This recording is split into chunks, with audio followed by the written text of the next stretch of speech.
3 చిన్న కథలు లోతైన అర్థంతో. మొదటి కథ, పగలిన కప్పు. ఒక సన్యాసి తనకు ఇష్టమైన కప్పు కింద పడి పగలిపోయింది. ఆయన కేవలం ఇలా అన్నారు, దాన్ని తీసుకున్న రోజు నుంచి ఇది పెరుసుదని నాకు తెలుసు. అర్థం: ప్రతిదీ తాత్కాలికమేనని అంగీకరించు. నీకు నిజంగా ఏదీ శాశ్వతంగా చెందదు. రెండవ కథ, ముసలాయన బూట్లు. ఒక పేద బాలుడు రోజూ బూట్లు పాలిష్ చేసేవాడు. సంవత్సరాల తర్వాత అతను సేవ చేసిన ధనవంతులందరూ మరచిపోయారు. కాని ఆ నైపుణ్యం అతని కుటుంబాన్ని జీవితాంతం పోషించింది. అర్థం: అదృష్టం కంటే నైపుణ్యమే ఎక్కువ కాలం నిలుస్తుంది. ఎవరూ లాగేయలేని వాటిని నిర్మించు. మూడవ కథ, కొవ్వొత్తి మరియు సూర్యుడు. ఒక కొవ్వొత్తి సూర్యుడి పక్కన తనను తాను చిన్నగా భావించి ఫిర్యాదు చేసింది. సూర్యుడు నవ్వుతూ అన్నాడు, చీకట్లో నీ వెలుగు నాది కంటే ఎక్కువ ముఖ్యం. అర్థం: సరైన క్షణంలో చిన్న ప్రయత్నమే జీవితాన్ని మార్చగలదు.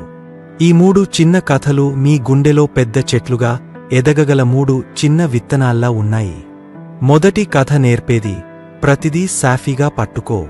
నీ ఫోన్, డబ్బు, ఉద్యోగం, అందం, నీకు అత్యంత ప్రియమైన వాళ్లు కూడా ఒకరోజు పగలవచ్చు, వెళ్ళిపోవచ్చు, మారిపోవచ్చు.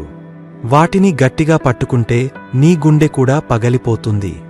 కాని ఇవన్నీ కొంతకాలం మాత్రమే అప్పుగా దొరికాయి అని తెలిసి ప్రేమిస్తే, వాటిని పూర్తిగా ఆస్వాదించి విడిచే సమయం వచ్చినప్పుడు కూడా శాంతిగా ఉండగలవు.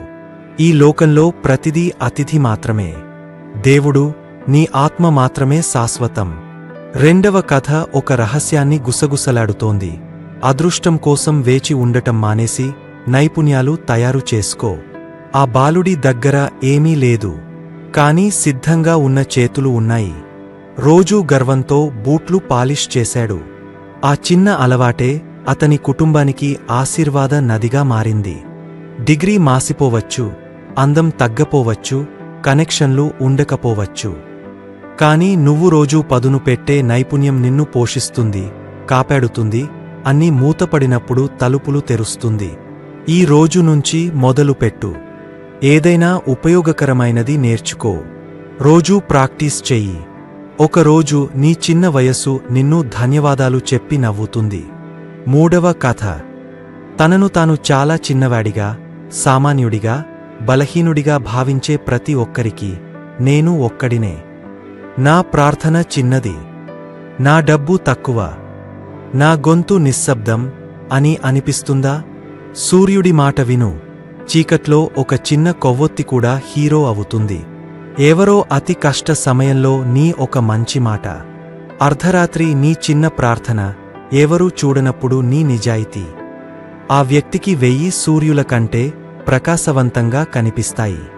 నేను చాలా చిన్నవాడిని, నా వల్ల ఏమీ జరగదు అని ఎప్పుడూ అనకు. దేవుని చేతుల్లో నీ చిన్నది గొప్పదిగా మారుతుంది. కాబట్టి ఈరోజు 3 విషయాలు గుర్తుంచుకో. జీవితాన్ని సాఫీగా పట్టుకో. రోజూ నైపుణ్యాలు పెంచుకో. నువ్వు ఎక్కడ ఉన్నా వెలుగు నీవు.